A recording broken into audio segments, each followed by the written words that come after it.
Welcome back into the GSMC Sports Podcast as we move into some conversations around the New York Knicks. And there seems to be some level of, you could call it discontent maybe, between OG Anunoby and the Knicks front office, where it has not been going great in terms of early contract negotiations under the new collective bargaining agreement.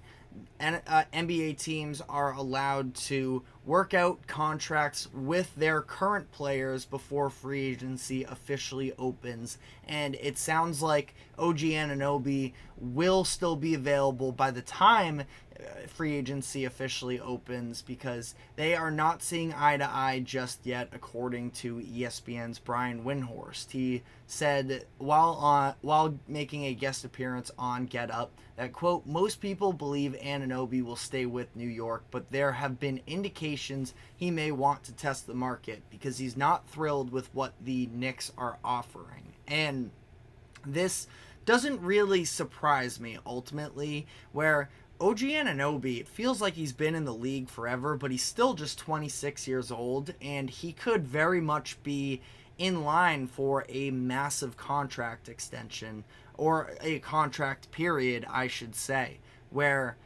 I think he's going to get at least $35 million per year, possibly even up to 40 if one of these maybe smaller market teams, or if you look at a team that wants to compete and has a ton of cap space, specifically looking at the 76ers to that degree.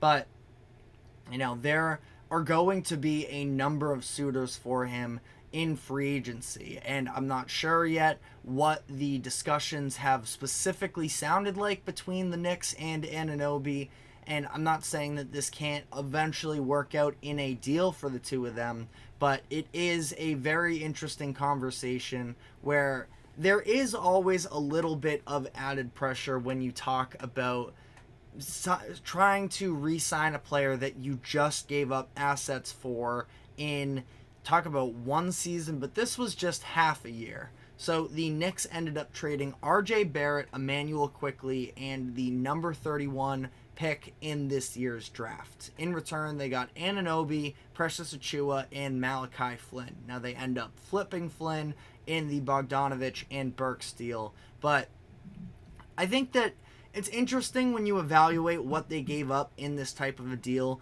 Emmanuel Quickley was going to get paid this offseason, and it didn't make sense for, even if he was going to be a restricted free agent, didn't make sense for the Knicks to match whatever deal comes across their way, because they already have their small guard that is a heavy ball handler in Jalen Brunson, and Brunson obviously is a far better version. Now, it's nice to have a six-man option like Quickley, but he also probably to some degree even imagines a little bit more for himself. So I just don't think that those two parties, I should say, were ever going to come to any type of an agreement on that front. But also you have RJ Barrett, who had just signed this big contract with the Knicks one or two off seasons ago, and Barrett is somebody that also, again, still very young, was in that 2019 draft class when they took him number 3 overall, and a lot of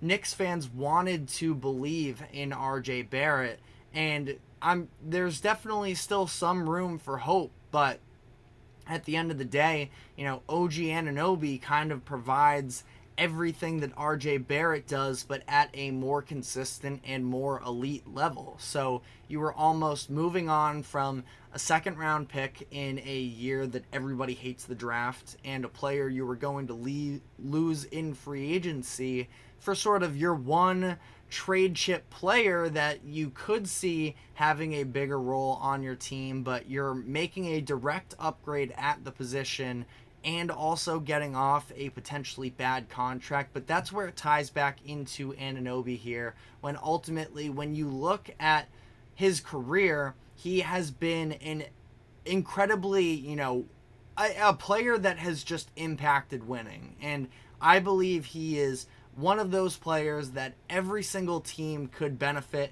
from having on their roster because of the fact that he is unselfish offensively, now partly due to limitations, no doubt, but somebody that doesn't need to be a primary ball handler, can still provide a threat on offense, though, even when the ball isn't on his hands, and plays elite defense, good rebounding, et cetera, et cetera. And we saw in 2019 where he was a big part of that Raptors team. So I like Anunoby a lot. And if I am a Knicks fan, I definitely want to see him staying in New York. Now, again, the price is where it gets interesting because the Knicks aren't all too expensive of a team at the end of the day. Their payroll for next season is listed at $154 million as things currently stand. Now, that's with Anunoby's $19 million player option that he is very likely to decline. But I think that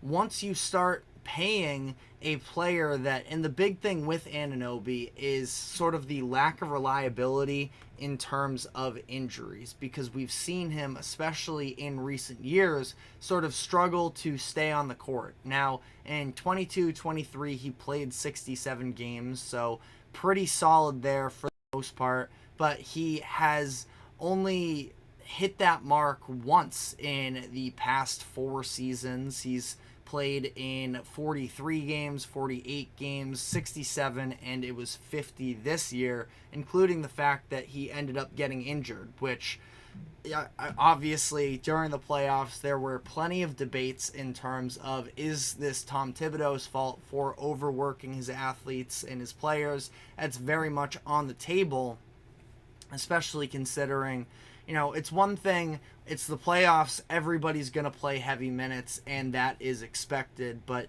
if you know you're working with somebody who has a history of injuries, you're playing a really risky game, I would say. And ultimately, you're also playing a risky game when you understand that he has some shortcomings in terms of availability throughout his career, and you're going to pay him $40 million because it does sort of handicap the Knicks. Now, this kind of thought that I lead to from there is the fact that if the Knicks didn't have to pay Julius Randle $30 million next season and $32 in the following year, that I would be probably more comfortable of spending money on OG Anunoby.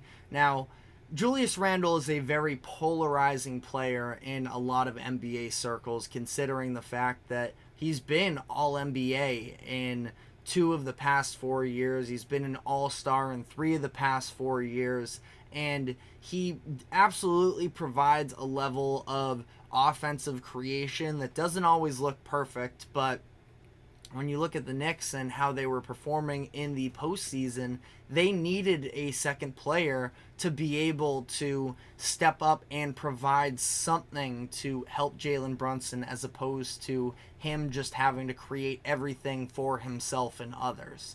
And OG Anunoby couldn't be a second option on a championship caliber team, I don't think. So again, it's a lot of risks. You sort of have to know that you are going to be in that championship level of contention if you're willing to sort of maybe dip into that first, second apron of the luxury tax, and that you are going to be a lot more restricted with moves around the perimeter. And I don't know if the Knicks are necessarily there yet. It's been an awesome story for them, the way that Jalen Brunson has come and really transformed the organization, winning playoff series in both of the past 2 years. They feel like they can continue to build, but in terms of how this is going to play out with Anunoby, I think he's going to hit the open market, and I think he's probably going to walk, which would be a little bit of a tough pill to swallow to some degree for Knicks fans. But I also do feel like there is some level of,